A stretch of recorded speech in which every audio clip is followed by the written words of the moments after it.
reason why I'm kind of happy that you're here is to show that sometimes people with beef can come together. Or let's say whatever it was that we had. Yeah. Okay, because you can say, well, I had no beef with you, but the point is that it was. And I remember trying to keep it on the hush for a while, but then our friend, on another podcast had to bring the motherfucker up. Yeah. And then it became stirred up, and then people were hitting me up in the comments, why you do that to Gary? Why you do that, you a sucker ass nigga? I'm like, hold up, here we go. I was trying to keep it on the low. So let me tell for those, I'm going to beat around the bush a little bit, you can interject. But it basically was hearsay or someone said something, okay. So the point was, how it started with me was a promoter told me, Gary has a problem with you. And I said, what? What the fuck he has a problem with me for? He said, you can't work with him. I said, man, whatever. So I asked the promoter at the time, I said, how really came down on my end? I said, well, what did he say? He said, you be doing the same, he said, you be doing the same jokes over and over again. I said, man, fuck him. He do the same jokes over and over again. Now what happened was I realized that this promoter was just bullshit and he didn't know the answer, so he just threw that in as an asshole to tell me something. You get what I'm saying? Yeah. And I'm like, that's what Gary said? Fuck Gary. At that point I was like, fuck you. So it was fuck you for a minute, for a while. I was like, fuck it. So finally I kept going back and forth for like a year or two. I said, you were at a club, you were at a venue in Atlanta, big venue. I said, let me go talk to him and see what the hell's going on. So I go there and I'm looking for you and I couldn't find you. But the show started and someone found me. And they said, let me talk to you. I mean, who are you? Some lady. And she said, come over here. She said, my client doesn't like you and you shouldn't be back here, basically. I said, I knew who it was. I said, man, really? So she walked me out. This is something you might not know. She walked me out to the lobby and was like, all right, you can go.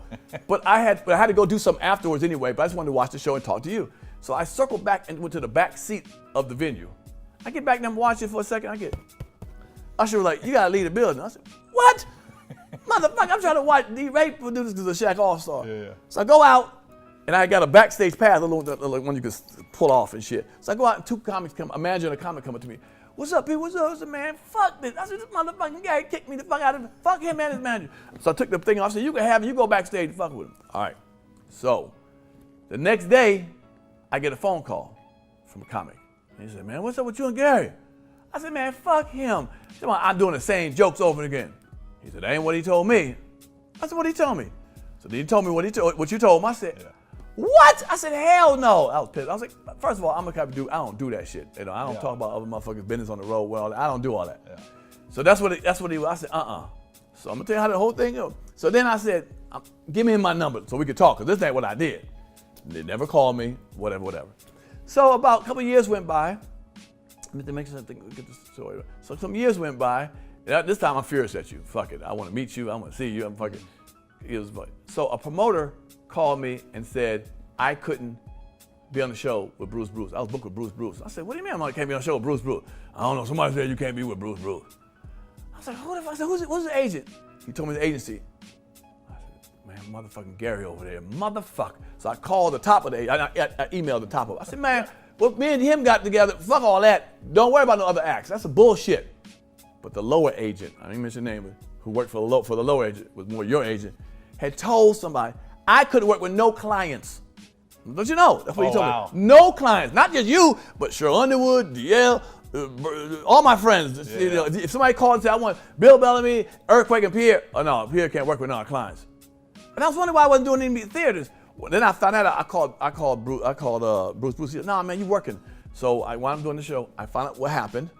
I said, this motherfucker here. So out of nowhere, I get a call. How did that happen? I get a call from that agent. I'm telling you how funky this motherfucker was. I get a call from out of nowhere saying this is so-and-so. I thought somebody was bullshitting me. I thought they fucking with me. Man, fuck you, I hung the phone up. Then he sent me his V card.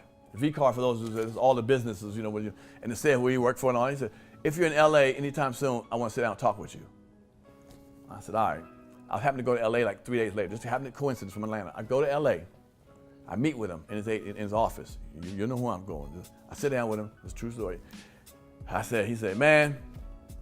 I said, are you still with Gary? Fuck Gary. I ain't with him no more. He fucking left. Fuck his ass. Oh, I know what you're talking about. He said, fuck him. Let me tell you what he said. And his wife and her fake titties, I hope she get cancer. And I said, hold on. And I said, no, you can't say that, dude. You can't say that now, man. No, I know that's exactly not cool. what you're talking about. I know, right? You know, I said, hell no, you can't say that now, dude. That's not cool. Because when you was with the motherfucker, you didn't say, you was like, oh, bullshit, I'm the fucking around. I said, nah, man, that's fucked up. And he said, I promise you I'm gonna get you all the money that I lost you with that. Of course, that didn't happen. Yeah. And then finally, you know, me and you stumbled into each other a couple times, trying to get something happening. And finally, I saw you at a my boy worked with you recently at a comedy club. I said, man, all this time I got a dislike for you. This has been 10 years. Yeah. I saw you at a comedy club in LA, remember that? And I said, let me talk to you, Gary. We sat down. I said, what the fuck is the problem? And you explained what it was. You said, well, my wife told me this, and I had to go with her. And I was like, you know what? At that point, I said, I respect you on that, but that's not what happened as far as my concern. But I understand what you had to do. You don't know me that well. And then we ran into each other together, not recently, and we squashed it. And I was like, dude, I'm telling you, man. So that's what the whole thing was all that time. And I lost a lot of fucking money. Oh, I can unpack it because the agent, my thing is like, I never said don't book Pierre. They said, is there anybody you don't work with? And I said, Pierre. Right. So I never said like, don't book him and he don't work with nobody. But as you can see, I know what agent you're talking about. Mm-hmm. He's an emotional, like when I let him go, I'm more the dude, like agents are like gear shifts in a car. You're gonna switch the first second. You ain't gonna be with, most people aren't with the same agency their whole life. When I let that particular agent go, I remember I wasn't trying to email him. I was trying to do a respectful thing. I called him. I'll never forget, I was at the Dallas airport. And I go, hey man, this ain't working out. I said, so I'm gonna go a different direction. And he was like, are you firing me?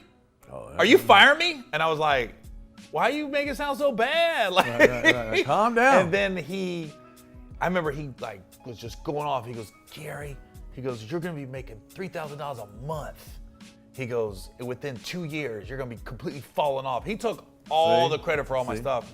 And I said, yo, I'm not letting you go for the stand-up. I'm letting the agency go because I'm not getting any TV and film work. I'm generating it and bringing it to you. You guys aren't bringing me anything, which happens in this business. Sure.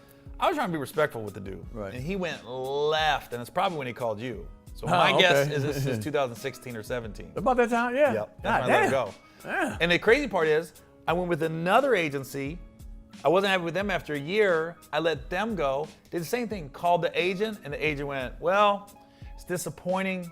He goes, you know, I feel like I could really have built you. He goes, but I understand. He goes, you know, and we're still cool.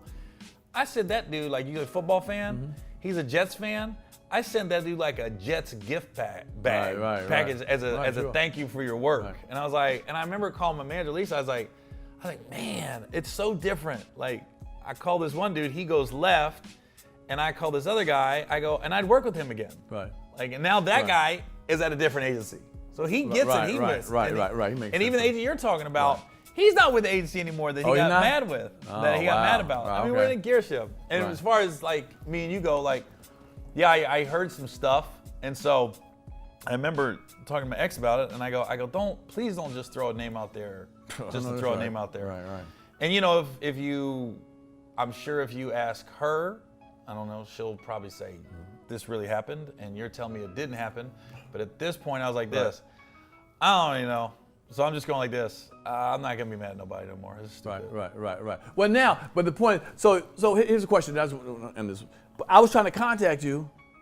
Everybody was going to give you my number, and you was avoiding it to even clear it up. You didn't want to clear the air to even say, let me holler at you for a second. Let me holler at you for a second. Is that your white side? Well, hold on. Nigga would have been like, what the fuck's up, man? Let me put it this way. Shit. You. How about this? Okay. You saw when the divorce happened.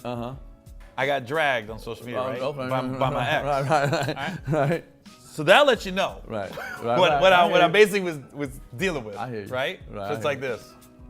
Yeah. I get you. I get that. Well, I didn't know at the time, but and I'll say it on record. I don't remember ever saying that. And we were talking about a certain person. I was like, I don't know a person like that. I ain't know nothing. I was like, I have no fucking idea, and whatever. So it was just I really, because what was said, I didn't want it to be in my name like that. I'm like, I'm not that kind of guy. Yeah. I just really felt that fucked up. So I was trying to rectify the shit, but I couldn't. I never went to social media. I never no. You did right. Right. Sure.